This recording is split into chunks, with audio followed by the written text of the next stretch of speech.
ദേവാലയം എന്തിനുള്ള ഇടമാണ്? ദൈവത്തെ കാണാൻ. ദൈവം എല്ലായിടത്തും ഉണ്ട്.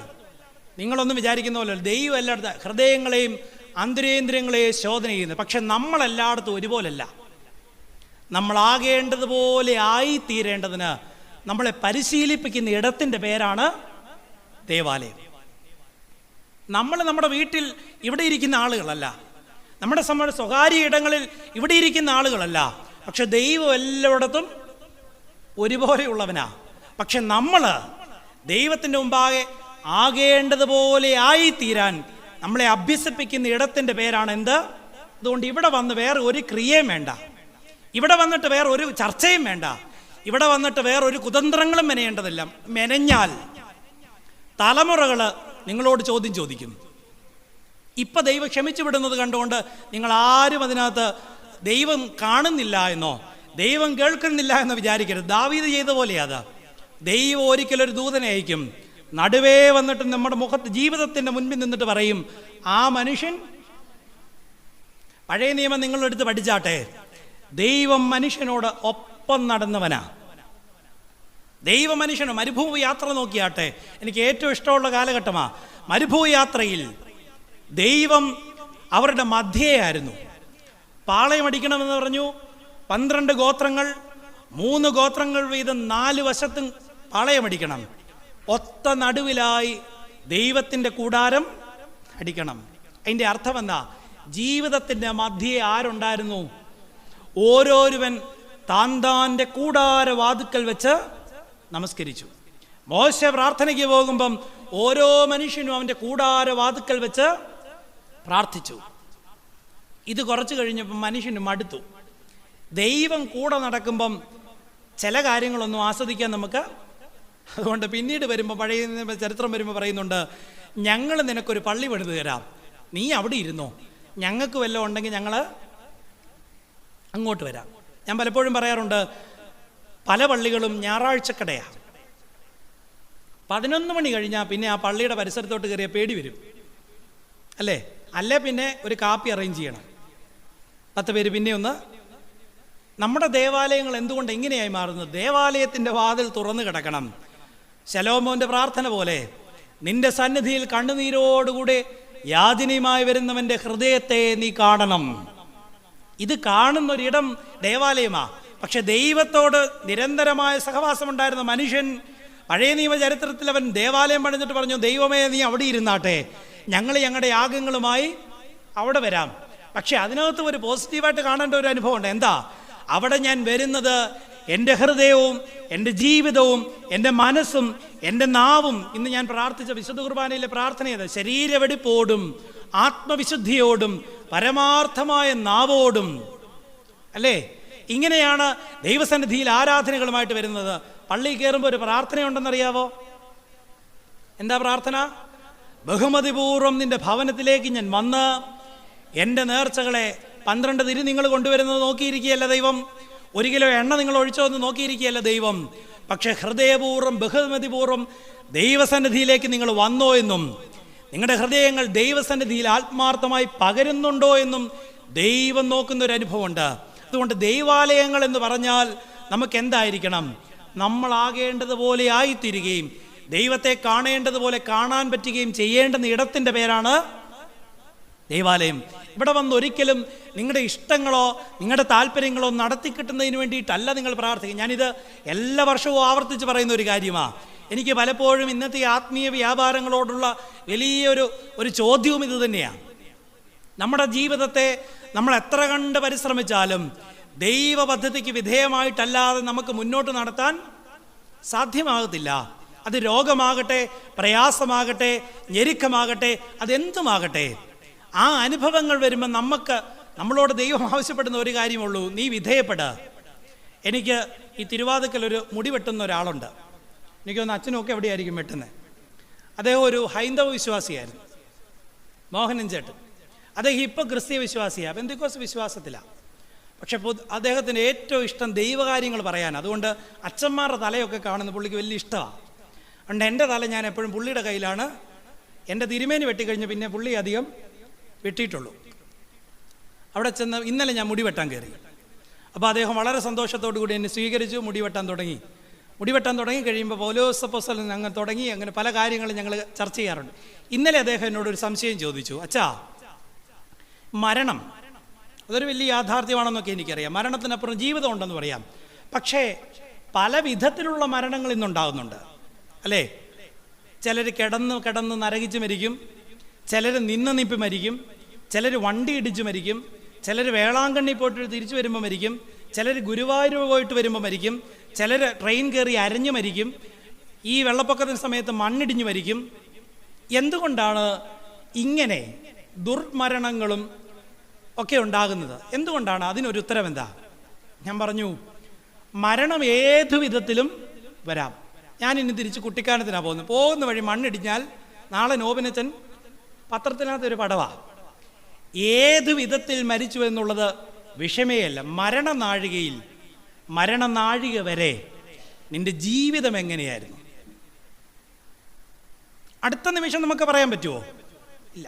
പക്ഷെ നമ്മുടെയൊക്കെ ധാരണ എങ്ങനെയാണ്? ഒന്ന് ഉച്ചയ്ക്ക് ചെന്നിട്ട് എന്ത് കറി വെക്കണമെന്ന് വരെ പ്ലാൻ ചെയ്തിരിക്കുന്ന ആളുകൾ ഇവിടെയുണ്ട്. പക്ഷെ നിങ്ങളുടെ പ്ലാനിങ് ഒക്കെ ഒറ്റ നിമിഷം കൊണ്ട് ദൈവത്തിന് തകർക്കാം. ഈ ഒറ്റ കാര്യം ചിന്തിച്ചാൽ മതി. പിന്നെ ജീവിതത്തെക്കുറിച്ച് വലിയ ആകുലതകളൊന്നും നമുക്ക്. ഇപ്പം നിങ്ങളെവിടെ നിന്ന് പറയും, പെണ്ണ് കെട്ടാത്ത അച്ഛൻ എന്നാ വേണേലും മൈക്കിൻ്റെ ഉമ്മ എന്ന് പറയാം. എന്നാൽ കല്യാണം കഴിച്ച് നിങ്ങളൊന്ന് ഇനി പ്ലാൻ ചെയ്താട്ടെ. നിങ്ങളുടെ പ്ലാനിങ്ങുകളൊക്കെ അർത്ഥമാണ്. We have only one master, we have only one master plan. നമുക്കൊരു ഉടയവനും ആ ഉടയവൻ്റെ പദ്ധതിയും മാത്രമേ നമ്മുടെ ജീവിതത്തിൽ നമുക്ക് പറയാം. കാരണം നമ്മുടെ ബലഹീനതയിൽ, നമ്മുടെ ആശങ്കയിൽ നമുക്ക് ദൈവത്തോട് നമ്മുടെ ഹൃദയം പറയാം, ഞാനിതെങ്ങനെ കടക്കും? മോശ ജനത്തെയും കൊണ്ടുപോയി ഫറവോൻ ഓടിച്ചു കൊണ്ടുവരിക. മുമ്പിൽ ചെങ്കടലും കണ്ടപ്പോൾ മോശ പതറി. ദൈവത്തോട് ചോദിച്ചു, ഇത് എങ്ങനെ സാധിക്കും? ദൈവം പറഞ്ഞു, നീയും തളർന്നു പോകണ്ട. നിന്നോട് ഞാൻ പറഞ്ഞില്ലേ ഒരു വടിയെടുക്കാൻ? ആ വടിയെടുത്ത് നീട്ടിയാട്ടെ.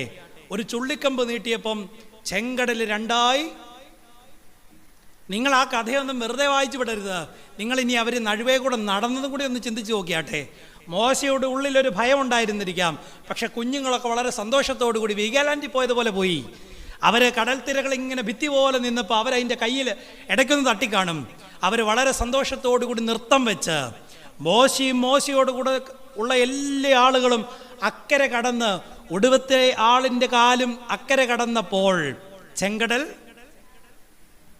ഇങ്ങനെ വഴി പിളർക്കാൻ കഴിയുന്ന ഒരു ദൈവത്തെ നിങ്ങൾ കണ്ടിട്ടുണ്ടെങ്കിൽ ജീവിതത്തിൽ പിന്നെ സ്വന്തം താല്പര്യങ്ങൾക്ക് വേണ്ടി അധികം ഒന്നും മെനക്കെടേണ്ടി വരത്തില്ല. ഞാനിപ്പം പറഞ്ഞല്ലോ, കോളേജിലാണ്. അവിടെ കുഞ്ഞുങ്ങളെ പ്രതിയൊക്കെ ഒരുപാട് അപ്പനും അമ്മമാരും വന്ന് കരയും. ഞാൻ അവരോടൊക്കെ പറഞ്ഞു, നിങ്ങൾ നിങ്ങളുടെ കുഞ്ഞുങ്ങൾക്ക് ചെയ്തു കൊടുക്കേണ്ട 2 കാര്യങ്ങളുണ്ട്. അവരെന്ത് ചോദിച്ചാലും സാധിച്ചു കൊടുക്കരുത്. നമ്മളിപ്പം വന്നു പോയിരിക്കുന്ന ഒരു വലിയ കുഴപ്പം, ഇപ്പം നമ്മുടെ കുഞ്ഞുങ്ങൾക്കൊക്കെ ദൈവവിശ്വാസം കുറഞ്ഞു പോകുന്നതിൻ്റെ ഒരു പ്രധാന കാരണം ജീവിതത്തിൽ പ്രതിസന്ധികളെ ഒന്നും അവർ കണ്ടിട്ടില്ല. അവരെല്ലാത്തിനും പെട്ടെന്ന് റെസ്പോണ്ട് ചെയ്യും. ജീവിതത്തിൽ ഒരു പ്രതിസന്ധിയും അവർ കണ്ടിട്ടില്ല. പക്ഷെ നമ്മളിപ്പോഴും നമ്മുടെ ജീവിതത്തിൽ എന്ത് അനുഗ്രഹം കിട്ടിയാലും നമ്മൾ വളരെ സന്തോഷത്തോടു കൂടി ഏറ്റെടുക്കുന്നത് എന്തുകൊണ്ടാണ്? ഒരു കാലത്ത് നമ്മൾ ഇതിനു വേണ്ടി ആഗ്രഹിച്ച് നമ്മൾ പ്രയാസപ്പെട്ടിരുന്നു. എനിക്കിപ്പോഴും ഞാൻ ഒരിടത്ത് ചെന്നാലും അമിതമായിട്ട് ഭക്ഷണം കഴിക്കത്തില്ല. എനിക്ക് ഇഷ്ടമുള്ള ഒരു സാധനമാണെങ്കിലും ഞാൻ ഒരുപാട് കഴിക്കത്തില്ല. കാരണം ഭക്ഷണത്തെക്കുറിച്ചുള്ള എൻ്റെ മോഹം വളരെ കഠിനമായിരുന്നൊരു സമയത്ത് അത് കിട്ടാതിരുന്നൊരു സമയവും. അതുകൊണ്ട് ഇപ്പം ദൈവം തരുന്നതൊക്കെ എന്താണ്? വലിയ അനുഗ്രഹങ്ങളാണ്. അവൻ പാനപാത്രം ഇറക്കി തരുന്ന അനുഗ്രഹങ്ങളാണ്. അതറിയണമെങ്കിൽ ജീവിതത്തിൽ എന്തുണ്ടാകണം? ചെറിയ ചെറിയ നോവുകൾ അനുഭവിച്ചെങ്കിൽ മാത്രമേ. പക്ഷെ ഇന്ന് നമ്മുടെ കുഞ്ഞുങ്ങൾക്ക് വസ്ത്രത്തിൻ്റെയോ ഭക്ഷണത്തിൻ്റെയോ മറ്റ് സൗകര്യങ്ങളുടെ ഒന്നും കുറവില്ല.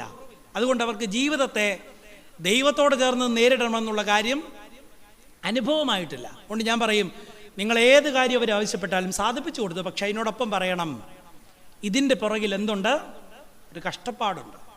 ഞാനൊരു കവിത വായിച്ചത് ഇങ്ങനെയാണ്. ഒരു മകൻ അവൻ്റെ അപ്പനെക്കുറിച്ച് എഴുതി. സാധാരണ മക്കളൊന്നും ഈ അപ്പന്മാരെക്കുറിച്ച് അധികം പറയാറില്ല. എല്ലാവരും അമ്മമാരുടെ സൈഡാണ്, പ്രത്യേകിച്ച് ആമ്പിള്ളേരാണേലും. അത് കേൾക്കാനാണ് അമ്മമാർക്കും, അല്ലേ? പണ്ടൊരു മകൻ കൊണ്ടുവന്ന് ഒരു സ്വർണ്ണമാല കൊണ്ടുവന്ന് അമ്മയ്ക്ക് കൊടുത്തു. ഏതമ്മമാരെയും വീഴിക്കാൻ പറ്റിയ സാധനമാണ് സ്വർണം. അപ്പോൾ അമ്മയ്ക്ക് വലിയ സന്തോഷമായി. അമ്മ പറഞ്ഞു, എടാ ഇത് എത്ര പവനുണ്ട്? എന്നെ പറഞ്ഞു 2 പവൻ്റെ മാലയാണ്, അത് അമ്മയ്ക്ക് വേണ്ടി കൊണ്ടുവന്ന. ഉടനെ അപ്പനപ്പുറത്ത് ജനലിൽ കൂടി ഇങ്ങനെ നോക്കുന്നുണ്ട്. ഉടനെ അമ്മ പറഞ്ഞു, എടാ എനിക്ക് ഇത്രയൊക്കെ മേടിച്ചില്ല, അത് ഞാനും കൂടെ എന്തേലും ഒന്ന് നീ മേടിച്ചുകൂടെ? ഉടനെ ആ മകൻ പറഞ്ഞു, അപ്പനതിൻ്റെ ആവശ്യമില്ല, കാരണം അപ്പൻ അമ്മയെപ്പോലെ എപ്പോഴും പ്രസവിച്ച കണക്ക് പറയാറില്ല. ഈ കള്ളി അമ്മമാരുടെ വലിയൊരു മക്കളെ വീഴ്ത്താനുള്ള അല്ലേ. ഞാൻ 9 മാസം ദൈവമാതാവ് എവിടെയെങ്കിലും പറഞ്ഞിട്ടുണ്ടോ? ഇല്ല. ദൈവമാതാവ് പറഞ്ഞ ഒറ്റ കാര്യമുള്ളൂ, അവൻ നിങ്ങളോട് വല്ലതും കൽപ്പിച്ചാൽ. ഇപ്പോഴും അതേ പറയുന്നുള്ളൂ. നിങ്ങൾ എത്ര വലിയ ഫോട്ടോ വെച്ചാലും, അത് ഏത് ഇമേജിൽ വെച്ചാലും, മാതാവ് നമ്മളോട് പറയുന്ന കാര്യം ഇത്രയേ ഉള്ളൂ, അവൻ നിങ്ങളോട് വല്ലതും കൽപ്പിച്ചാൽ അത് ചെയ്യണം. അവിടെയാണ് നമ്മൾ പറയുന്നത്, അവൻ തരുന്ന ഒന്നും മേടിക്കാനല്ല ഞങ്ങൾ വന്നത്, ഞങ്ങൾക്ക് ആവശ്യമുള്ള കാര്യം അമ്മ അങ്ങോട്ട് സാധിപ്പിച്ച് അമ്മ പറഞ്ഞിങ്ങനെ മേടിച്ചു തന്നാൽ മതി, അതിനപ്പുറത്തോട്ടൊന്നും ഞങ്ങൾക്ക് ആവശ്യമില്ല. മാതാവ് പറഞ്ഞു, ജീവിതത്തിൽ ഒരു ദൂതൻ അരികെ നിന്ന് എന്നോട് പറഞ്ഞു, നിനക്ക് ജീവിതത്തിൽ ഒരു പുതിയ പദ്ധതിയാ, സ്വർഗത്തിൻ്റെ പദ്ധതിയാ, നീ ഏറ്റെടുക്കണം. ഇതാ ഞാൻ കർത്താവിൻ്റെ ദാസി. 33 വയസ്സുള്ള ഒരു ചെറുപ്പക്കാരൻ, യൗവനത്തിൽ തൻ്റെ വാർദ്ധക്യത്തിൽ തനിക്ക് തണലാകേണ്ടുന്ന ചെറുപ്പക്കാരൻ, സ്വന്തം പുത്രൻ കുരിശിൽ മരിച്ചു കിടക്കുമ്പോഴും ആ അമ്മ മൗനം പാലിച്ചതിൻ്റെ പിന്നിലെ കാരണം ഇതാ, ഭൗതികമായ നേട്ടങ്ങൾക്ക് വേണ്ടിയിട്ടല്ല അവൾ ഈ സ്വർഗത്തിൻ്റെ പദ്ധതിയെ ഏറ്റെടുത്തത്. അതുകൊണ്ടാണ് അവളുടെ നിര്യാണ പെരുന്നാളിൽ ഒരു പ്രാർത്ഥന ഇങ്ങനെ പറയുന്നുണ്ട്, അമ്മയുടെ മഞ്ചം പന്തിരുവർ വഹിച്ചിരുന്നു, ശവകുടീരത്തിൽ മൂടൽമഞ്ഞ് വാണിരുന്നു, ദൈവത്തിൻ്റെ നിർമ്മലവാസം പാതാളത്തിൻ്റെ ഗുഹയിൽ വയ്ക്കപ്പെട്ടു, ജഡീകരഥത്തിൻ്റെ മുമ്പിൽ അതിൻ്റെ വാതിലുകൾ അടയ്ക്കപ്പെട്ടു, നമ്മുടെ രക്ഷകൻ്റെ മാതാവ് ഭൗമികരാൽ സംസ്കരിക്കപ്പെട്ടു. ഏറ്റവും ശ്രേഷ്ഠമായ ഒരു ജീവിതത്തിൻ്റെ അന്ത്യനാഴികയാണ് ഈ പെരുന്നാൾ, വാങ്ങിപ്പ് പെരുന്നാൾ. നല്ല മരണം പ്രാപിച്ച അമ്മ എന്തുകൊണ്ടാണ് അവളുടെ ജീവിതത്തിൽ സ്വന്തം പുത്രനെ, ലോകത്തിൻ്റെ രക്ഷയ്ക്ക് വേണ്ടി വന്ന പുത്രനെ ഭൗതികമായ ഒരു ആവശ്യങ്ങൾക്കും വേണ്ടി പ്രയോജനപ്പെടുത്താത്ത മാതാവ് ലോകരക്ഷയ്ക്ക് വേണ്ടി മകനെ പാകപ്പെടുത്തിയൊരു മാതാവ് കൂടിയാണ്. അതുകൊണ്ടാണ് കുരിശിൽ കിടന്ന കർത്താവിൻ്റെ നിലവിളി മാതാവ് പഠിപ്പിച്ച പ്രാർത്ഥനയാണെന്നൊരു ഭാഗം കൂടെ പറയാറുണ്ട്. എൻ്റെ ദൈവമേ നീ എന്നെ. ഇതൊരു മാതാവ് കുഞ്ഞുങ്ങളെ പഠിപ്പിക്കുന്ന, അഭ്യസിപ്പിക്കുന്ന പ്രാർത്ഥനയാണ്. ജീവിതത്തിൽ ഉള്ളം തകരുന്ന, ഹൃദയം തകരുന്ന വേദനയുണ്ടാകുമ്പോൾ നീ ദൈവത്തോട് ചോദിക്കണം, നീ എന്നെ എന്താണ് കൈവിട്ട് കളഞ്ഞത്? നമ്മുടെ ഏതേലും കുഞ്ഞുങ്ങൾ ചോദിക്കുന്ന ചോദ്യമാണോ ഇന്ന്? നമ്മുടെ കുഞ്ഞുങ്ങൾക്ക് അങ്ങനെ ചോദിക്കാനുള്ള ബോധ്യം നഷ്ടപ്പെട്ടു പോയി. നിന്നെ കാക്കുന്ന, ഞാൻ എല്ലാവരോടും പറയും, കുഞ്ഞുങ്ങളോടും പറയാറുണ്ട്, നമുക്കെല്ലാവരും ഉണ്ടെന്നുള്ളൊരു ധാരണയുണ്ട്. പക്ഷെ ജീവിതത്തിൽ നമ്മൾ ഒറ്റപ്പെടുന്ന അനേക സംഭവങ്ങളുണ്ടാകും. അതുകൊണ്ടാണ് യോഹന്നാനെക്കുറിച്ച് ഈ അടുത്തിടയിൽ കേട്ടൊരു ധ്യാനം എനിക്ക് വളരെ ശ്രേഷ്ഠമായി തോന്നി. യോഹന്നാനോടാണ് കുരിശിൽ കടന്നിട്ട് പറഞ്ഞത്, യോഹന്നാനെ ഇതാ നിന്റെ അമ്മ. അമ്മയോട് പറഞ്ഞു, ഇതാ നിന്റെ മകൻ. യോഹന്നാന്, ചെറുപ്പക്കാരനായ യോഹന്നാനെ ഒരമ്മയെ കൊടുക്കേണ്ട ആവശ്യം എന്താ? അവൻ ആളുകളില്ലാഞ്ഞിട്ടാണോ? He was psychologically alone. അവൻ എപ്പോഴും ഒറ്റപ്പെട്ട് നടന്നവനായിരുന്നു. നമ്മുടെ ജീവിതത്തിൽ പലപ്പോഴും നമ്മൾ മാനസികമായി ഒറ്റപ്പെട്ടവരാകാം. ഈ അടുത്തിടയിൽ ഒരു ഗൾഫുകാരൻ്റെ അനുഭവം ഞാൻ കേട്ടു, TV വന്നതാ. അദ്ദേഹം അനേകം വർഷങ്ങൾ ഗൾഫിൽ ജോലി ചെയ്തു, മക്കളില്ല, സഹോദരങ്ങൾക്കെല്ലാം സഹായം ചെയ്തു കൊടുത്തു. ഒടുവിൽ വാർദ്ധക്യം ചെന്ന് അദ്ദേഹം നാട്ടിൽ വന്നപ്പം സഹോദരിമാരൊക്കെ പറഞ്ഞു, ഇനി തന്നെ നോക്കാൻ ഞങ്ങൾക്കാർക്കും സാധിക്കുകയില്ല. ആ മനുഷ്യൻ തിരിച്ചു പോയി. അധികം ആകുന്നതിന് മുമ്പ് ഒരുപാട് പ്രയാസപ്പെട്ട് മരിച്ചു പോയെന്ന് പറഞ്ഞു. ലോകത്തിൽ അനേകം പേരുണ്ടെന്ന് നിങ്ങൾ ഓർത്താൽ, നിങ്ങളുടെ കൈ 10 പുത്തനുണ്ടെങ്കിൽ ഒത്തിരി പേര് നിങ്ങളുടെ ചുറ്റും കാണും. മർത്തോമായിലെ ജോസഫ് മെത്രാപ്പൊലീത്ത വളരെ ദേഷ്യക്കാരനൊരു ബിഷപ്പായിരുന്നു. അദ്ദേഹം പക്ഷേ പറഞ്ഞ അവസാന സമയത്ത് പ്രസംഗിച്ചൊരു പ്രസംഗം എനിക്ക് വളരെ ഇഷ്ടപ്പെട്ടു. അദ്ദേഹം പറഞ്ഞു, നിങ്ങളുടെ സമൃദ്ധിയുടെ കാലത്ത് നിങ്ങളുടെ അടുത്ത് വരുന്നവരെ ഒരിക്കലും വിശ്വസിക്കരുത്, സ്നേഹിച്ചോണം. ഇത് നല്ലപോലെ കേട്ടോണം കേട്ടോ. നിങ്ങളുടെ സമൃദ്ധിയുടെ കാലത്ത് നിങ്ങളുടെ അടുത്ത് വരുന്നവരെ വിശ്വസിക്കരുത്, സ്നേഹിച്ചോണം. എന്നാൽ നിങ്ങളുടെ കഷ്ടതയുടെ കാലത്ത് നിങ്ങളുടെ അടുത്ത് വരുന്നവരെ ആദ്യം വിശ്വസിക്കണം, പിന്നെ സ്നേഹിക്കണം. നമുക്കിന്നും മനസ്സിലാകാത്തൊരു കാര്യം ഇതാ. പല ജീവിത പങ്കാളികൾ തമ്മിലുള്ള പ്രശ്നത്തിൻ്റെയും കാരണം എന്താണ്? ഇതാ, എനിക്കെന്തെങ്കിലും കുറവോ ഇടിവോ സംഭവിച്ചു പോയാൽ ഞാൻ ഒരു കാരണവശാലും ക്ഷമിക്കുകയില്ല എന്ന പിടിവാശിയാണ്. അവിടെയാണ് നമുക്കൊരു തിരിച്ചുവരവ് ഉണ്ടാകേണ്ടുന്നത്. എൻ്റെ സന്തോഷങ്ങൾക്ക് വേണ്ടി മാത്രം മറ്റുള്ളവർ ജീവിക്കണമെന്ന ആഗ്രഹം ശരിയായതല്ല. അതുകൊണ്ട് ഈ 15 നോമ്പ് എടുത്തിട്ട് വീട്ടിൽ ചെന്ന് കലഹമുണ്ടാക്കുന്ന ആരെങ്കിലും ഇവിടെ ഇരിപ്പുണ്ടെങ്കിൽ നിങ്ങൾ ഇന്ന് നോമ്പ് നിർത്തണം. അമ്മ പറഞ്ഞു, എൻ്റെ ഇഷ്ടമല്ല, എൻ്റെ പിതാവിൻ്റെ ഇഷ്ടം. അതുകൊണ്ട് നമ്മുടെ ഈ ദേവാലയത്തിൻ്റെ അന്തസ്സും നമ്മുടെ കുടുംബങ്ങളുടെ അന്തസ്സും ലോകത്തിൻ്റെ സമാധാനവും കെട്ടിപ്പടുക്കാൻ നമുക്ക് ഒന്നാമത് ചെയ്യണം, ഞാൻ എൻ്റെ സന്തോഷങ്ങൾക്ക് വേണ്ടി മാത്രം ഇനി ജീവിക്കുകയില്ല എന്ന ബോധ്യം. ഇത് നിങ്ങൾ ഇവിടെ നിന്നിരുന്ന് പറഞ്ഞിട്ട് പുറത്തേക്ക് പോകുമ്പം നിങ്ങളൊന്ന് മറന്നു പോകരുത്. എൻ്റെ സന്തോഷങ്ങൾക്ക് വേണ്ടി മാത്രം ഞാൻ ജീവിക്കുകയില്ല എന്ന ബോധ്യവും ആ പ്രതിജ്ഞയും എടുത്താൽ നമ്മുടെ പല പ്രതിസന്ധികളെയും മറികടക്കുവാൻ നമുക്ക് സാധ്യമാകണം. ഞാൻ ഇവിടെ നാട്ടിൽ വന്നപ്പം ഇപ്പം വെള്ളം കയറിയിരിക്കുന്ന സമയമാണ്. ഇപ്പം എൻ്റെ പേരൻസ് ഒന്നും ഇവിടെയില്ല.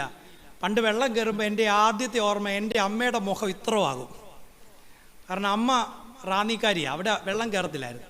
അമ്മയെ കെട്ടിച്ചുകൊണ്ട് വന്നത് ഈ പടിഞ്ഞാറൻ പന്തിയിലോട്ടാണ്. അപ്പോൾ എല്ലാ വർഷം വെള്ളം കയറുമ്പോൾ എൻ്റെ അമ്മയ്ക്ക് ലോകത്തിലേക്കും ഇല്ലാത്ത പരിഭവങ്ങളാണ്. എൻ്റെ പപ്പായെ കല്യാണം കഴിച്ച കാലം തൊട്ടുള്ള പ്രയാസങ്ങൾ അമ്മ ഇങ്ങനെ പറയാതുണ്ട്. അപ്പോൾ ഇത്തവണ വെള്ളം വന്നപ്പോൾ എൻ്റെ അമ്മ എറണാകുളത്തിരിക്കുക. അപ്പം അമ്മ വളരെ സന്തോഷത്തില്ല. അപ്പം ഞാൻ വെള്ളത്തിൽ ആദ്യം കാല് ചവിട്ടിയപ്പോൾ ഓർത്തു, ഇത്തവണ എൻ്റെ അമ്മയുടെ പരിഭവങ്ങളൊന്നും എനിക്ക് കേൾക്കേണ്ടതായിട്ട് വന്നു. നിസ്സാര കാര്യങ്ങൾ മതി. നമ്മൾ എന്തെല്ലാം പരിഭവങ്ങളെ മുഴക്കുന്നവരാ. അവിടെ നമുക്ക് ദൈവം തന്ന അനുഗ്രഹങ്ങളെ ഓർ ദൈവത്തെ മഹത്വപ്പെടുത്തുവാനുള്ള ഒരു അനുഭവത്തിലേക്ക് വളരുവാൻ നമുക്കിടയാകണം. അതിന് പ്രാപ്തരാകുവാൻ തക്കവണ്ണം ഈ നോമ്പ് നമ്മെ ഇടയാക്കേണ്ടതായിട്ടുണ്ട്. അതുകൊണ്ട് ഒന്നാമത് ഞാൻ പറഞ്ഞു, സ്വന്തം ഇഷ്ടങ്ങളെ മാറ്റിവെക്കേണ്ടി വരും. 2, മാതാവ് പഠിപ്പിക്കുന്ന മറ്റൊരു പ്രധാനപ്പെട്ട ആശയമാണ് സ്വന്തം പദ്ധതികളെയും മാറ്റിവെക്കേണ്ടി വരും.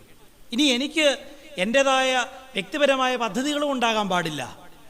നിങ്ങൾ ഇവിടെ ഭൂരിപക്ഷം പേരും എനിക്ക് തോന്നുന്നു ജീവിതത്തിൻ്റെ ഒരു പകുതി കാലഘട്ടം കണ്ടവരാ, കുറച്ച് പേര് പകുതിയിലേക്ക് എത്തുന്നവരാ, ചിലർ ആരംഭിച്ചവരാ, അങ്ങനെ എല്ലാ വിധത്തിലുള്ള ആളുകളുണ്ട്. പക്ഷെ നമുക്കൊക്കെ ഒരുപാട് പദ്ധതികൾ നമ്മൾ മെനയുന്നവരാ, അല്ലേ? പക്ഷേ ഈ പദ്ധതികളുടെ മധ്യേ ഒരു പ്രാർത്ഥന എന്നോട് ചേർത്ത് നിങ്ങൾ ആണിയടിച്ച് വെക്കേണ്ടതായിട്ടുണ്ട്. എന്താ? ഞാൻ എൻ്റെ ഇഷ്ടം നിൻ്റെ മുന്നിൽ സമർപ്പിച്ചു, അതിൻ്റെ പൂർത്തീകരണം ആര് സാധ്യമാക്കി തരണം? എൻ്റെ ദൈവം എനിക്ക് സാധ്യമാക്കി തരണം. എൻ്റെ ദൈവത്തിൻ്റെ ഇഷ്ടപ്രകാരം വേണം എൻ്റെ ജീവിതത്തെ പൂർത്തീകരിക്കുവാൻ തക്കവണ്ണം എനിക്കിടയാകേണ്ടത്. അതിന് സാധ്യമാകാതെ വന്നാൽ നമ്മുടെ ജീവിതം, അതുകൊണ്ടാണ് ഞാൻ പറഞ്ഞത്, ഈ കൂദാശകൾ വിശുദ്ധ കുർബാന എത്രയോ ആവർത്തി നമ്മൾ ഏറ്റെടുത്തവരാ. പക്ഷെ ആ കൂദാശയുടെ അന്തസ്സ് ജീവിതത്തിലേക്ക് പ്രദർശിപ്പിക്കുവാൻ നമുക്കിടയായിട്ടുണ്ടോ? നമ്മളൊക്കെ വീട് കൂദാശ ചെയ്യുന്നവരാ. വടക്കോട്ടൊക്കെ നിങ്ങൾ ശ്രദ്ധിച്ചാൽ അറിയാം, എല്ലാ വർഷവും അവർ വീട് കൂദാശ ചെയ്യും. നമ്മളങ്ങനെ എല്ലാ വർഷവും ഒന്നും കോട്ടയംകാർ ചെയ്യാറില്ല.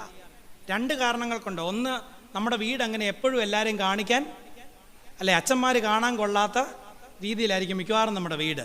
2, ഈ അച്ഛന്മാർ കൂദാശ ചെയ്ത് അവർക്ക് എന്തെങ്കിലും കൊടുക്കണം. കൊടുത്തു കഴിഞ്ഞ് പിന്നെ അത് 10 പേരോട് നമുക്ക്, ഈ 2 കാര്യങ്ങൾ കൊണ്ട് നമ്മളധികം, പക്ഷെ വടക്കോട്ടൊക്കെ അവർ അച്ഛന്മാർക്കധികം കൊടുക്കത്തില്ല. അതുകൊണ്ടായിരിക്കാം അവരെല്ലാ വർഷവും വീട് കൂദാശ ചെയ്യും.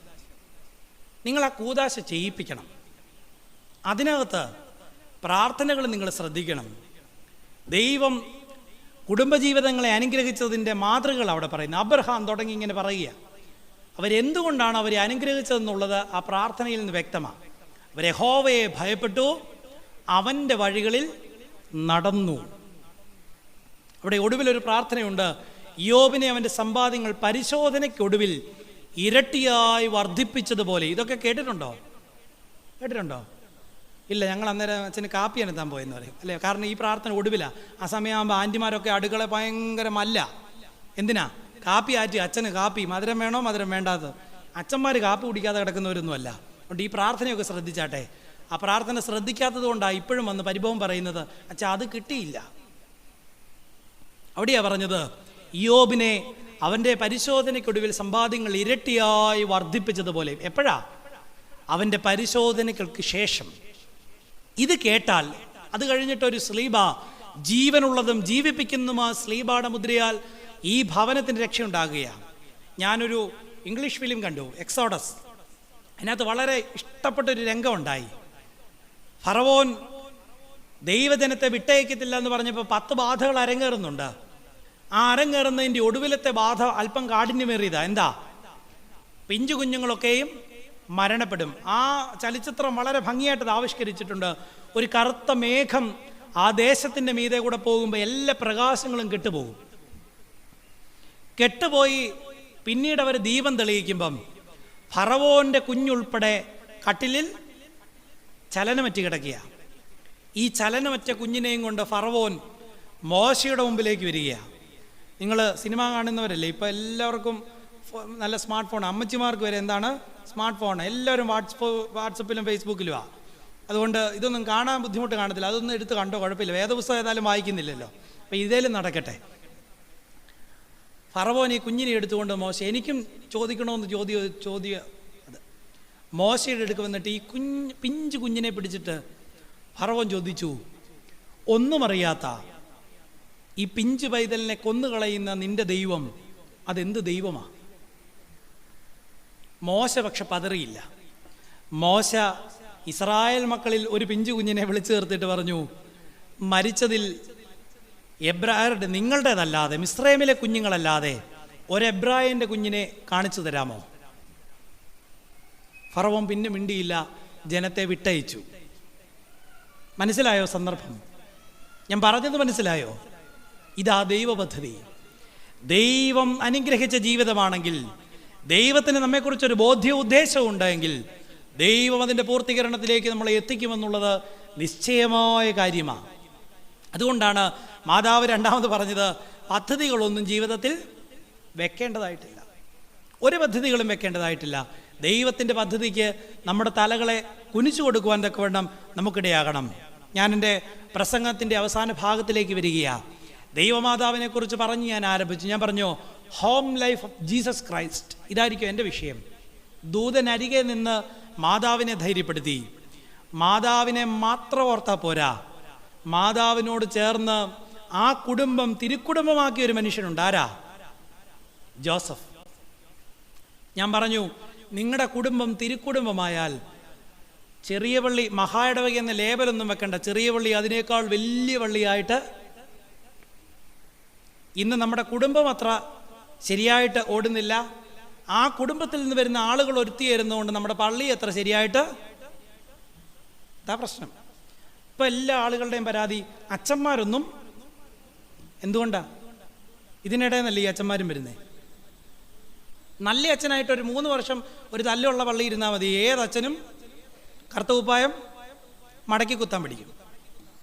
അതിലേക്ക് അഭ്യസിപ്പിക്കുന്നവരാണ് ആര്? ഇന്ന് നമ്മുടെ വിശ്വാസികൾ. അവരുടെയും പേരെന്താണ്? വിശ്വാസി. അവിടെയാണ് ഞാൻ പറഞ്ഞത്, നമുക്ക് ആരംഭിക്കാം. പറഞ്ഞു, അമ്മ പറഞ്ഞു, നിന്നിലേക്ക് നോക്ക്, നിന്റെ ജീവിതത്തിൻ്റെ അരികെ നിൽക്കുന്ന ദൂതനെ കാണ്, അവൻ പറയുന്നത് ചെവി തുറന്ന് കേൾക്ക്. നിന്റെ ജീവിതത്തെ മാത്രം നീ ലക്ഷ്യം വെക്കുക, അതിനെ പരിശോധിക്കുക, അതിനെ രൂപപ്പെടുത്തുക.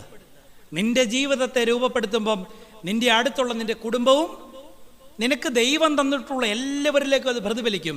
ഒരമ്മ കണ്ണുനീരോടുകൂടി പ്രാർത്ഥിച്ചാൽ, ഒരു വടിയും എടുക്കാതെ മകനെ തല്ലാൻ നിങ്ങൾക്ക് നഷ്ടപ്പെട്ടു പോയൊരു മകനാണെങ്കിൽ, ഒരമ്മ ആത്മാർത്ഥമായി കണ്ണുനീരോടുകൂടി പ്രാർത്ഥിച്ചാൽ, ദൈവസന്നിധിയിൽ ആ കണ്ണുനീര് ചെന്നാൽ വടിയില്ലാതെയും ആ മകനെ ശാസിക്കാൻ ഒരു അമ്മയ്ക്ക് അപ്പനും കഴിയും. എല്ലാവരുടെയും വിചാരം മക്കളുടെ ഡ്യൂട്ടിയൊക്കെ ആരുടെയിലാണ് കൊടുത്തിരിക്കുന്നത്? ഞങ്ങളുടെ തോന്നിയ പോലെ പിള്ളേരെയൊക്കെ ചൊവ്വിനെ നേരെ വളർത്തിക്കോണം അല്ലേ? അങ്ങനെയാണ് നമ്മൾ കാറ്റഗറൈസ് ചെയ്യുന്നത്. പെൺപിള്ളേർ ചൊവ്വിനെ വളർന്നില്ല അമ്മമാർക്ക് കുറ്റം, ആൺപിള്ളേർ മോശമാണെങ്കിൽ ഈയാടെയല്ലയോ വിത്തെന്ന് പറയും. നമ്മളെല്ലാം അങ്ങോട്ട് പരസ്പരം നമ്മുടേതല്ല. അങ്ങനെ പറയുമ്പം മക്കൾ ഓരോരുത്തരുടെയാണ്. നല്ലത് വല്ലതാണെങ്കിൽ പറയൂ എൻ്റെ കുഞ്ഞാന്ന് പറയും അല്ലേ? ഇതാണ് നമ്മുടെ തന്ത്രം. ഇത് കേട്ടാണ് നമ്മുടെ മക്കളും വളരുന്നത്. അപ്പോൾ അവർക്കറിയാം മോശമായാൽ ഏതെങ്കിലും ഒരു ഭാഗത്തോട്ട് നിൽക്കാം, ഒന്നുമില്ലാതെ വരത്തില്ല. കാരണം രണ്ടിലേതെങ്കിലും ഒന്ന് പെശകായിരിക്കും. അവിടെയാണ് അബ്രഹാം എന്ന പിതാവ്, ആ പിതാവ് മകനെ പഠിപ്പിച്ച വിശ്വാസം എന്താ? വിറകിൻ്റെ മുകളിൽ കിടത്തി അവനെ കെട്ടി യഹോവയായ ദൈവത്തിൻ്റെ വാക്ക് വാളെടുക്കുവോളം പാലിച്ചവനാണ്. അതുകൊണ്ട് ഇസഹാക്ക് അപ്പൻ്റെ വിശ്വാസം കണ്ടുകൊണ്ടാണ് ഇസഹാക്കിനെ കുറിച്ച് അധികം ഒന്നും ചരിത്രം പിന്നെ, കാരണം അപ്പനെ കണ്ടേ ആ മകൻ പിന്നെ ഒന്നും അധികം വേദപുസ്തകം എഴുതി പ്രതിഫലിപ്പിക്കേണ്ടതായിട്ടില്ല. ആ വിശ്വാസത്തിൽ തന്നെ നടന്നവനായിരുന്നു ആര്? ഇസഹാക്ക്. അതുകൊണ്ട് അപ്പന്മാർക്ക് ഉത്തരവാദിത്വമുണ്ട്. ഇനി മറ്റൊരു വളരെ ശ്രേഷ്ഠയായ ഒരു അമ്മയും കൂടെ പറയാം. ആരുമല്ല, യോഖേബേദ. കേട്ടിട്ടുണ്ടോ? സമാജത്തിന് എല്ലാ വർഷവും പരീക്ഷ എഴുതി ഫസ്റ്റ് പ്രൈസ് മേടിക്കുന്നവരല്ലേ? ആരാ യോഖേബേദ്? ഞാൻ ചെറിയ കുരിശുപള്ളി പ്രസംഗം വെച്ചപ്പോൾ പറഞ്ഞതാ, അവിടെ ഒരുപാട് സമാജംകാരുള്ളതല്ലേ. കോട്ടയം സെൻട്രൽ ഭദ്രാസനമൊക്കെ വളരെ ശക്തമായിട്ട് അച്ഛനാണോ സമാജത്തിൻ്റെ ചുമതല എനിക്കറിയത്തില്ല, വളരെ ശക്തമായിട്ട് വാശിയോടുകൂടി മത്സരിക്കുന്നവരാ. ആര് പറഞ്ഞാട്ടെ, ആരാ യോഗ്യഭേദ്? ആ സിലബസ് ഞങ്ങൾ സമാജത്തിനില്ലായിരുന്നു. മോശയുടെ അമ്മയുടെ പേരാണ് യോഗ്യഭേദ്. എന്തുകൊണ്ടാണ് അവൾ ശ്രേഷ്ഠയായ ഒരു അമ്മയായെന്നറിയാവോ? വേറെ ഒന്നും കൊണ്ടുമല്ല. എല്ലാ കുഞ്ഞുങ്ങളെയും കൊന്നുകളയണമെന്ന് പറഞ്ഞപ്പം സാധാരണഗതി അമ്മമാർ ആദ്യം ചെയ്യുന്ന ഒരു കാര്യമുണ്ട്, നെഞ്ചത്തടിച്ച് രണ്ടിടിയും നിലവിളിയും. അപ്പന്മാർ അത്രയും കരയത്തില്ല. ഇങ്ങനെ ഇടിക്കുന്നത് കൊണ്ടാണ് ഈ സ്ത്രീകൾക്ക് അധികം ഹാർട്ട് അറ്റാക്ക് വരാത്തതെന്നാണ് പറയുന്നത്. നല്ല പമ്പിങ്ങാണ്, എന്നാ പറഞ്ഞാലും ഇടിയോട്ടിടിയാ. ആണുങ്ങൾ അത്ര ഇടിക്കാത്തത് കൊണ്ടാണ് ആണുങ്ങൾക്ക് അല്ലേ ഹാർട്ട് അറ്റാക്ക് അധികം വരുന്നവർക്കാ, പുരുഷന്മാർക്കാ. സ്ത്രീകൾ നല്ല ഇടിയായതുകൊണ്ട് നിങ്ങളതുകൊണ്ട് വീട്ടിൽ ചെന്ന് എന്ത് വിഷയം ഉണ്ടായാലും ഇടിച്ചോ, ഇടിച്ചാൽ നിങ്ങൾ കയ്യെ പിടിക്കാനും പോകണ്ട, ഇടിച്ച് പമ്പിങ് നല്ല കൂട്ടട്ടെന്ന് ഓർക്കണം.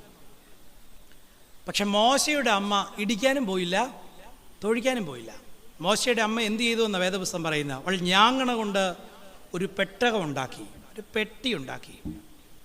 അതിൽ കീലും പശയും തേച്ച് ഒരു തുള്ളി വെള്ളം അകത്ത് കിടക്കാതെ വണ്ണം ഭദ്രമാക്കി തൻ്റെ കുഞ്ഞിനെ അതിൽ കിടത്തി.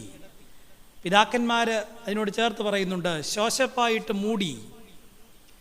കാരണം ഇനി അവൻ കണ്ണു തുറക്കുന്നത്, മിഴി തുറക്കുന്നത് പുതിയൊരു ജീവിത അനുഭവത്തിലേക്കാണ്. എന്നിട്ട് ആ അമ്മ ആ ഞാങ്ങണ നദിയിൽ ഒഴുക്കി വിട്ടു. എല്ലാ അമ്മമാരും മക്കളുടെ മരണം കണ്ട് നിലവിളിച്ച് കരഞ്ഞപ്പം യോഖേബേദ് എന്ന് പറയുന്ന അമ്മയെക്കുറിച്ച് പറഞ്ഞു, she did her level best to protect the baby. തൻ്റെ കുഞ്ഞിനെ രക്ഷിക്കാൻ ഏതറ്റം വരെയും പോകാമോ അവിടം വരെയും പോയവളാണ് ആര്? യോഖേബേദ്. അതുകൊണ്ടാണ് മോശ ദൈവസന്നിധി ഇത്രയും, ഞാൻ പറയും മോശയുടെ ക്യാപിറ്റൽ ഇൻവെസ്റ്റ്മെന്റ് എന്താ? മോശയുടെ വിദ്യാഭ്യാസമാണോ? മോശയുടെ ബുദ്ധിയാണോ? മോശയുടെ നാവിൻ്റെ ബലമാണോ? മോശയുടെ സൗന്ദര്യമാണോ? അല്ല. മോശയുടെ ക്യാപിറ്റൽ വേറൊന്നുമല്ല, അവൻ അന്തസ്സുള്ള ഒരു അമ്മയുണ്ടായിരുന്നു. ആ അമ്മയുടെ മുലപ്പാൽ തന്നെയാണ് അവൻ, അതും ദൈവം ഒരുക്കി കൊടുത്തൊരവസരമാണ്. നിങ്ങളെപ്പോലെ ആരുടെ സിർലാക്ക് കുത്തിക്കറ്റി കൊടുത്തല്ല വളർത്തിയത്. ദൈവം മോശയ്ക്ക് കൊടുക്കാൻ അവൻ്റെ അമ്മയെ തന്നെ ഏർപ്പാടാക്കി. കുഞ്ഞിനെ വലിച്ചെടുത്ത് രാജ്ഞി പറഞ്ഞു, ഇത് മുലകുടി മാറാത്ത കുഞ്ഞാ, ഇവനെ മുല കൊടുക്കേണ്ടതിന് ഒരു സ്ത്രീയെ കണ്ടുപിടിച്ചു കൊണ്ടുവരിക. മിരിയാം അടുത്ത് നിൽപ്പുണ്ടായിരുന്നു, പറയൂ എനിക്കറിയാം ഒരു സ്ത്രീയെ. മോശയുടെ അമ്മ തന്നെ അവന് പാല് കൊടുത്ത് വളർത്തി. അത് ദൈവം ഒരുക്കി കൊടുത്ത്. ഇന്ന് അമ്മമാരൊക്കെ പാലും മിക്ക മക്കൾക്കും ഇപ്പോൾ പശുവിൻ്റെ പാലും പട്ടിയുടെ പാലും ഒക്കെയാണ് പിള്ളേർക്ക് പൊടിയായിട്ട്. അതുകൊണ്ട് ഇതുങ്ങളെയൊക്കെ കണ്ടാൽ തന്നെ എങ്ങനെ ഇരിക്കും? വീപ്പുക്കുറ്റി പോലെ ഇരിക്കും. ഒന്നും പണ്ടൊക്കെ പിള്ളേരൊക്കെ അവധി കിട്ടുന്നുണ്ടെ മരത്തിൻ്റെ മണ്ടയിലായിരുന്നു. ഇപ്പം നമ്മുടെ ഒരു കുഞ്ഞിനെ ഒരു മരത്തിൻ്റെ മണ്ടയിൽ കയറ്റാൻ പറ്റുമോ? പറ്റുകയില്ല. കാരണം അവൻ പകുതി കയറുമ്പോഴേ അവൻ അട്ട വീഴുന്ന പോലെ. അത് നിങ്ങളുടെ കുഞ്ഞ് ഞങ്ങളുടെ കുഞ്ഞ് മരത്തെ കയറത്തില്ലെന്ന് പറയുന്നത് വലിയ ക്രെഡിറ്റായിട്ട് എടുക്കരുത്. നിങ്ങളുടെ കുഞ്ഞിനെ അതിന് കൊള്ളുകയില്ലെന്ന് അതിൻ്റെ അർത്ഥം. അതിന് നല്ല ഉദാഹരണം പറയാം. നാടൻ കോഴിയുണ്ട്, ബ്രോയിലർ കോഴിയുണ്ട്. ഇന്ന് എല്ലാവർക്കും ഇഷ്ടം എന്താ? 40. ഞാൻ ഒത്തിരി കോഴിയെ വളർത്തിയ ഒരു അച്ഛനാണ്. പിന്നെ എനിക്ക് പേടി, അവസാനം ഇനി കോഴിയച്ഛനും വല്ല പേര് വരുമെന്നുള്ള ഞാനത് വിറ്റ് കളഞ്ഞു. ഞാൻ ഈ കോഴിയെ വളർത്തിയത്. അപ്പോൾ ഞാൻ ഈ വ്യത്യാസം കൃത്യമായിട്ട് മനസ്സിലായി. ഇപ്പം നമ്മുടെ കുഞ്ഞുങ്ങളെ വളർത്തുന്നത് ഇങ്ങനെയാണ്. 45 ദിവസം ഒരു കൂട്ടിലിട്ട് കൊടുക്കാവുന്ന തീറ്റയെല്ലാം കുത്തിക്കയറ്റി ഇഞ്ചക്ഷനും കൊടുത്ത് 45 ദിവസം കോഴിക്കും നടക്കാൻ മേല.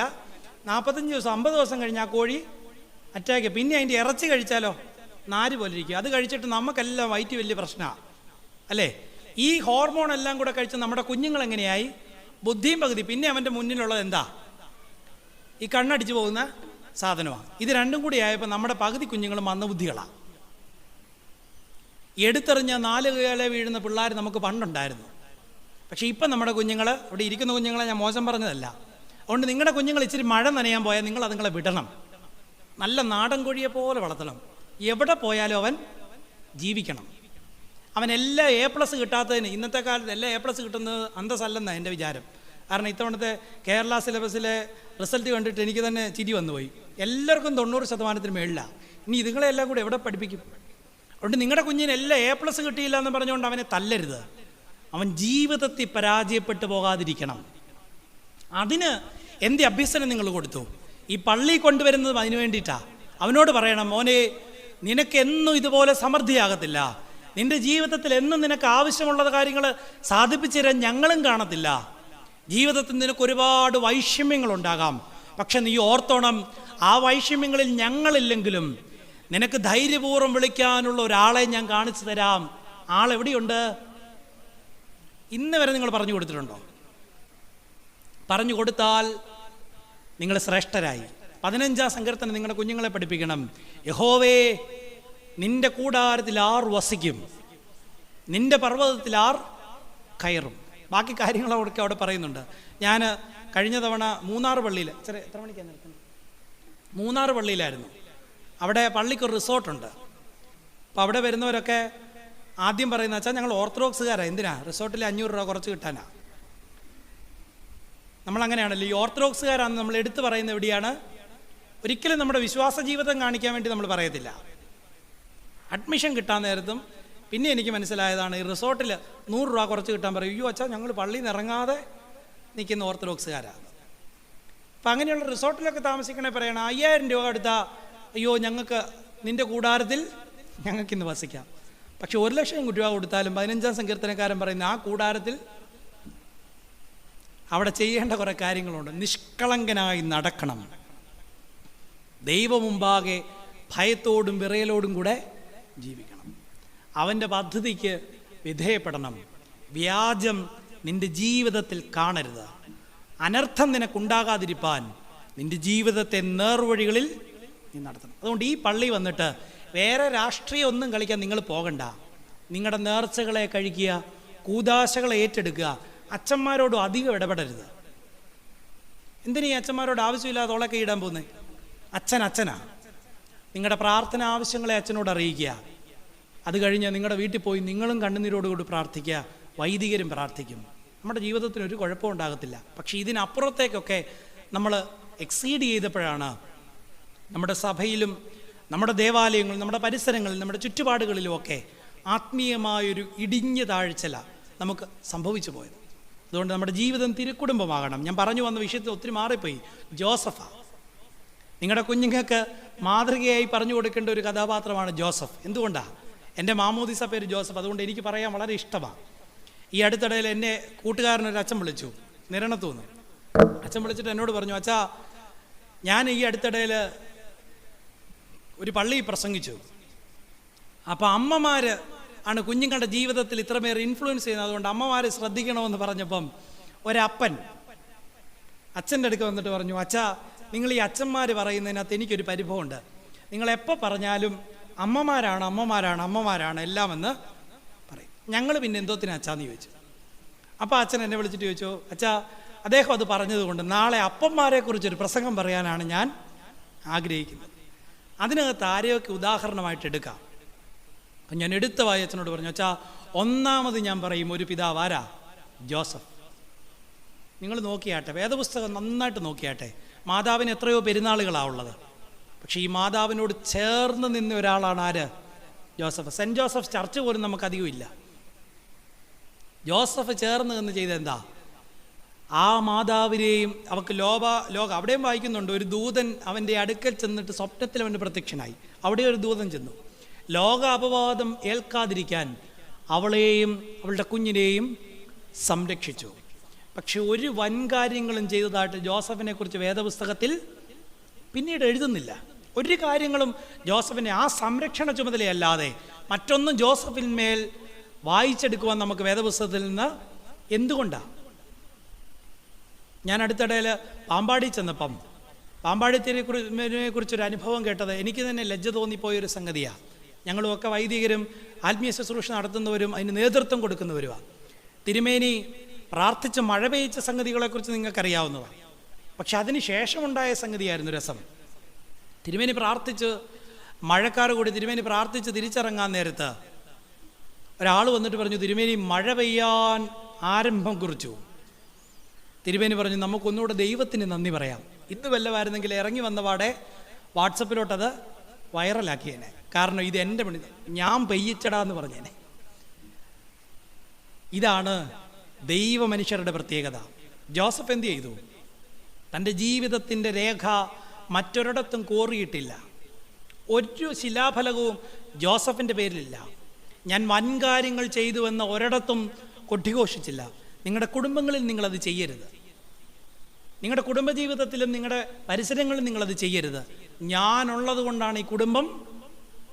അത് വെറും പാഴ്ചിന്തയാണ്. നമ്മളില്ലെങ്കിലും ബ്രിജിത്തച്ഛൻ പറയാ, ഞാൻ പോയാൽ ചെറിയപള്ളി അനാഥമായി പോകുമെന്ന് പറഞ്ഞ് ഞാൻ അച്ഛനെ കളിയാക്കും. എന്തുകൊണ്ടാ? അച്ഛൻ പോയാൽ മറ്റൊരു, ഇന്ന് പ്രസംഗിക്കാൻ ഞാൻ വന്നില്ലെങ്കിൽ മറ്റൊരു പ്രസംഗൻ. നിങ്ങളുടെ കുടുംബത്തിൽ നിങ്ങളങ്ങ് മാറ്റപ്പെട്ടാൽ വിരഹദുഃഖം അവിടെ നിൽക്കും. പക്ഷെ ആ വിടവും നികത്താൻ ആരെ കൊണ്ട്? കുടുംബം നികത്തും.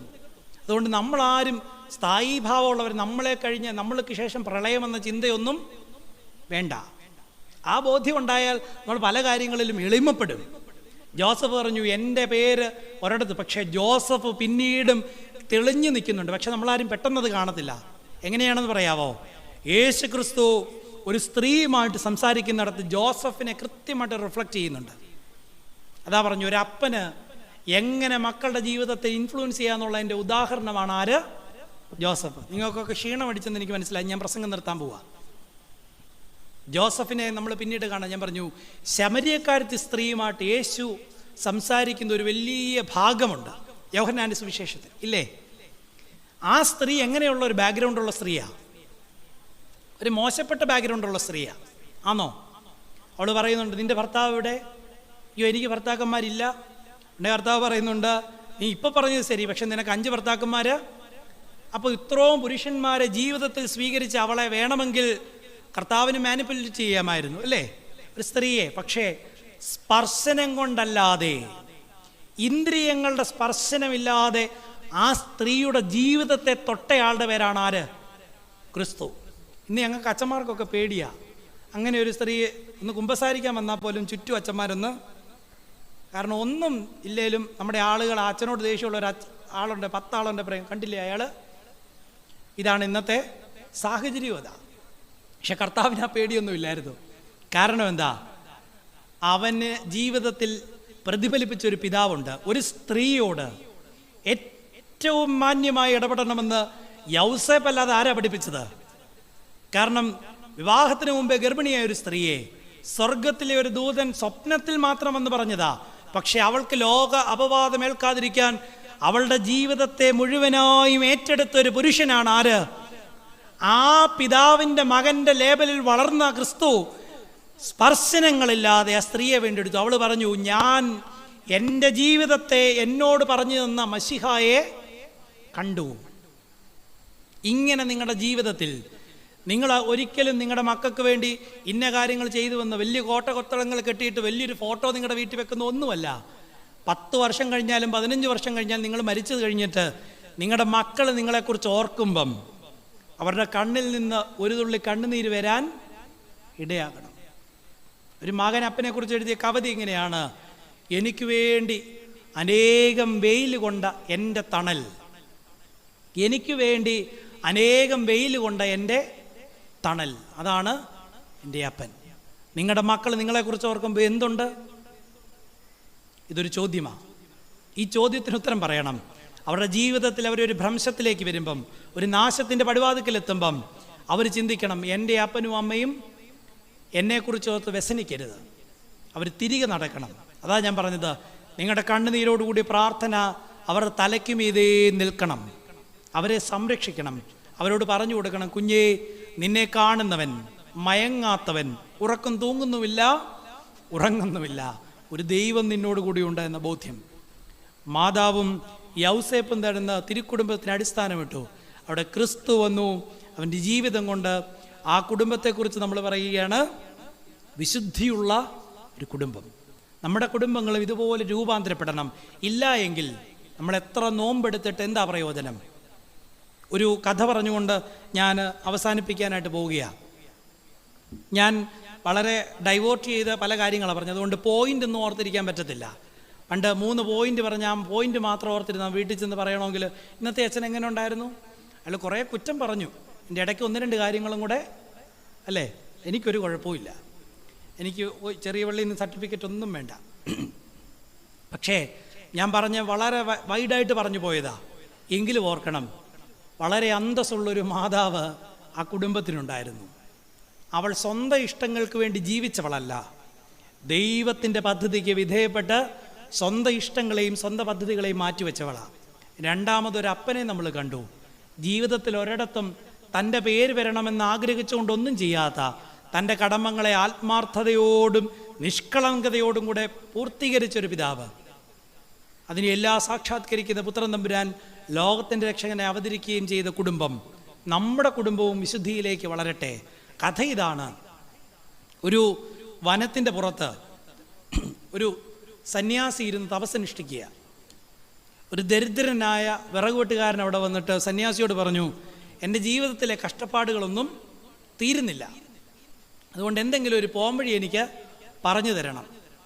അതുകൊണ്ട് നിങ്ങളാരും ഇനി ധ്യാനം കഴിയുമ്പോൾ എൻ്റെ അടുക്ക് വന്നിട്ട് പറയരുത്, അച്ഛാ ഞങ്ങളുടെ ജീവിതത്തിലെ ഈ പ്രശ്നം തീർക്കാൻ അച്ഛൻ പോംവഴി എന്തെങ്കിലും ഒറ്റ പോംവഴിയുള്ളൂ, പൊന്നോ വെള്ളിയോ എനിക്കില്ല, പിന്നെ ഉള്ളതെന്താ, ഒരാളെ ഞാൻ പരിചയപ്പെടുത്തി തരാം, അവൻ്റെ പേര് നസറനായ യേശു, അവൻ നിങ്ങൾക്കൊരു മറുപടി തരും.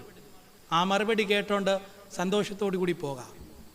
പക്ഷേ ഈ സന്യാസിയുടെ അടുക്ക് ചെന്ന് ഈ ദരിദ്രൻ പറഞ്ഞു, എൻ്റെ ജീവിതത്തിലെ പ്രശ്നവും പട്ടിണിയും ഒന്നും തീരുന്നില്ല, എൻ്റെ ആകുലതകൾ തീരുന്നില്ല. അവനിങ്ങനെ ഒരുപാട് പറയാൻ തുടങ്ങിയപ്പോൾ സന്യാസി പറഞ്ഞു, നീ വനത്തിനുള്ളിലേക്ക് ചെല്ല്, അവിടെ ഒരുപാട് വെള്ളി നാണയങ്ങൾ നിനക്ക് കിട്ടും.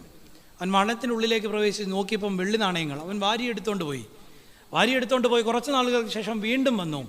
ആ വെള്ളി നാണയങ്ങൾ കൊണ്ടൊന്നും എൻ്റെ പ്രശ്നം പരിഹരിക്കപ്പെട്ടില്ല, എൻ്റെ കടം തീർന്നില്ല. സന്യാസി പറഞ്ഞു, നീ ഇനി ഉള്ളിലേക്ക് പ്രവേശിക്കുക, അവിടെ സ്വർണം നിനക്ക് കിട്ടും. അവൻ ഉള്ളിലേക്ക് പ്രവേശിച്ചു, വനത്തിനുള്ളിൽ ചെന്ന് സ്വർണം കണ്ടു, വാരി ആർത്തിയോടുകൂടി എടുത്തു. അവൻ തിരിച്ചു വന്നു. കുറച്ച് നാളുകൾക്ക് ശേഷം വീണ്ടും ഈ സന്യാസിയെ തിരക്കി ചെന്നിട്ട് ചോദിച്ചു, എൻ്റെ ജീവിതത്തിൻ്റെ പ്രതിസന്ധികൾ തീർന്നിട്ടില്ല, എനിക്ക് ഇനിയും ആവശ്യങ്ങളുണ്ട്. സന്യാസി പറഞ്ഞു, നീ ഉള്ളിലേക്ക് പ്രവേശിക്കുക, അവിടെ രത്നങ്ങൾ നിനക്ക് കിട്ടുമെന്ന് പറഞ്ഞു. അവൻ ഉള്ളിലേക്ക് പ്രവേശിച്ചു. രത്നങ്ങൾ കണ്ട് അവൻ്റെ കണ്ണ് അന്ധളിച്ചു പോയി.